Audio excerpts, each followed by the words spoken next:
ఇక కవర్ చేయడానికి దాచిపెట్టడానికి ఏమీ లేదు. ఏపీలో చంద్రబాబు నాయుడు గారు పరిపాలనను పూర్తిగా గాలికి వదిలేశారు. ఆయన వేరే పనుల మీద ఉన్నారు అన్నది ప్రజలందరికీ చాలా క్లియర్ గా అర్థమైపోతుంది. కొద్ది రోజుల క్రితం యూరియా కష్టాలు వచ్చి రైతులు వారాల తరబడి రోడ్డు మీద నిలబడితే అప్పుడు ప్రభుత్వం ఏం చెప్పింది? హఠాత్తుగా అందరూ ఒక్కసారి వచ్చి పడ్డారు. అచ్చెన్నాయుడు గారు అయితే రైతులు కావాలని ముందే కొనిపెట్టుకున్నారు, దీనివల్ల లోటు వచ్చింది, ఈసారి నెక్స్ట్ టైం మాత్రం చాలా పక్కాగా ప్లాన్ చేస్తాం, ఎవరికి ఇబ్బంది ఉండదని చెప్పారు. కానీ మళ్ళీ ఇప్పుడు ఏపీలో యూరియా కోసం రైతులు క్యూ లైన్లలో నిలబడుతున్నారు. డిసెంబర్ 22వ తేదీన ఈనాడు పత్రికలోనే రాశారు, యూరియా ధర 350 రూపాయలకు పైగా వెళ్తుందని. మార్కెట్లో అమ్మాల్సింది కనిష్ట ధర 267 రూపాయలు అయితే ప్రకాశం జిల్లాలో కొన్ని చోట్ల ఏకంగా 400 రూపాయలకు పైగా అమ్మేస్తున్నారు. జిల్లాలో సగటున 350 రూపాయలు ఒక బస్తాకు తీసుకుంటూ ఉన్నారు. పొట్టి శ్రీరాములు నెల్లూరు జిల్లాలో అవసరం కంటే ఎక్కువ నిల్వలు ఉన్నా సరే క్షేత్రస్థాయిలో కొరత కనపడుతోంది. అంటే అవసరానికి మించి నిల్వలు ఉన్నా కొరత ఉంది అంటే ఏంటి? బ్లాక్ మార్కెట్కి పంపిస్తూ ఉన్నారు. కావలి కందుకూరు ప్రాంతాల్లోని దుకాణాల్లో బస్తాకు 100 రూపాయలు అధికంగా తీసుకుంటున్నారు. పల్నాడు బాపట్ల జిల్లాల్లోనూ ఇదే పరిస్థితి ఉంది అని రాశారు ఈనాడు పత్రికలోని డిసెంబర్ 22వ తేదీన. ఈరోజు సాక్షి పత్రికలో బ్యానర్ ఐటమ్ అదే, మళ్ళీ కట్టకట అని, అంటే యూరియాకి కట్టకట అని చెప్పేసి మొత్తం రాష్ట్రంలో పలు చోట్ల రైతులు క్యూ లైన్లలో నిలబడిన దృశ్యాలను వేశారు. పవన్ కళ్యాణ్ గారు మొన్న ఏమంటారు? ఉక్రెయిన్ యుద్ధం కారణంగా యూరియా కొరత వచ్చింది, మీరంతా అర్థం చేసుకోవాలి అని పార్టీ నాయకులు చెప్తున్నారు. అసలు ఉక్రెయిన్ కి రష్యాకు మధ్య యుద్ధం మొదలై ఎన్నేళ్ళైంది? హఠాత్తుగా ఇప్పుడు మాత్రమే కూటమి ప్రభుత్వం వచ్చిన తర్వాతనే అది ఏపీలోని ఇలా కొరత ఎందుకు ఏర్పడుతోంది అంటే పక్కాగా మొత్తం బ్లాక్ మార్కెట్ కి తరలిస్తూ ఉన్నారు. తెలుగుదేశం పార్టీ నాయకులకే ఈ యూరియా ఇస్తూ ఉన్నారు అన్నది జగమెరిగిన సత్యం. తిరుపతి జిల్లాలో బీజేపీ నాయకులు ఏకంగా పార్టీ కండువాలు కప్పుకొని మరి సచివాలయం దగ్గరికి వెళ్లి ఆందోళన చేశారు.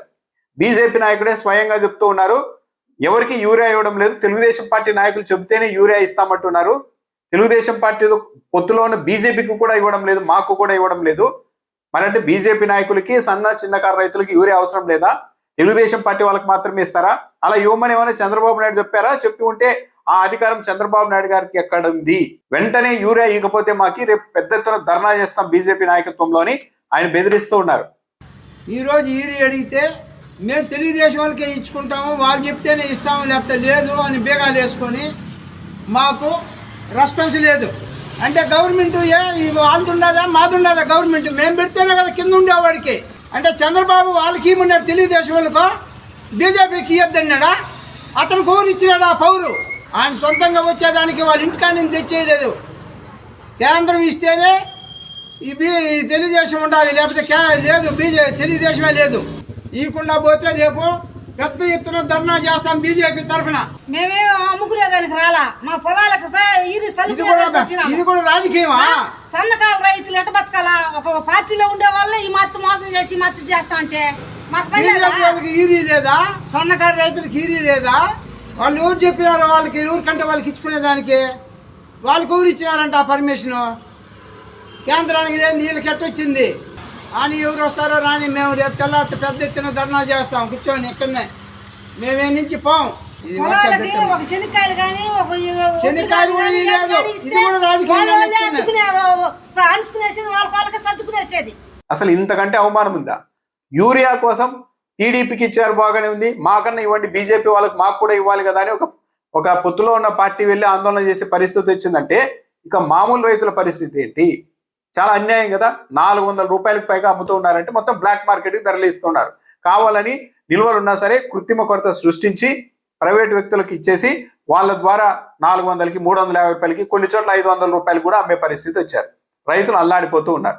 ఒకవేళ రైతులు వెళ్తే ఈ ప్రైవేట్ షాపుల వాళ్ళు సరే యూరియా ఇస్తాం, దాంతోపాటు కాంప్లెక్స్ ఎరువులు కొనాలి, పురుగు మందులు కొనాలి, అంటే అవసరం ఉన్నా లేకుండా అవి కొంటేనే మీకు యూరియా ఇస్తామనే స్థాయికి రాష్ట్ర ప్రభుత్వంలో పరిస్థితులు వెళ్ళిపోయిన తర్వాత ఇంతకు మించిన అవమానం రాష్ట్ర ప్రభుత్వానికి ఏముంటుంది?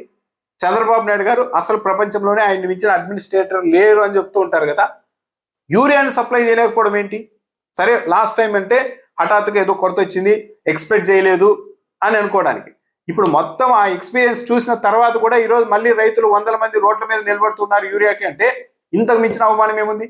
ఈనాడు లాంటి పత్రికల్లో కూడా సరిపడా నిల్వలు ఉన్నా సరే కొరత ఏర్పడుతుంది అంటే నిల్వలు ఉన్నప్పుడు కొరత ఎక్కడ ఏర్పడుతుంది?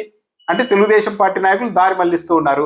యూరియా మీద అంటే రైతులు వాడుకునే యూరియా మీద కూడా, ఎరువుల మీద కూడా తెలుగుదేశం పార్టీ కార్యకర్తలు నాయకులు అజమాయిషి ఆధిపత్యం చెలాయించే పరిస్థితి వచ్చిన తర్వాత ఇంతకు మించిన అవమానం ఏముంటుంది?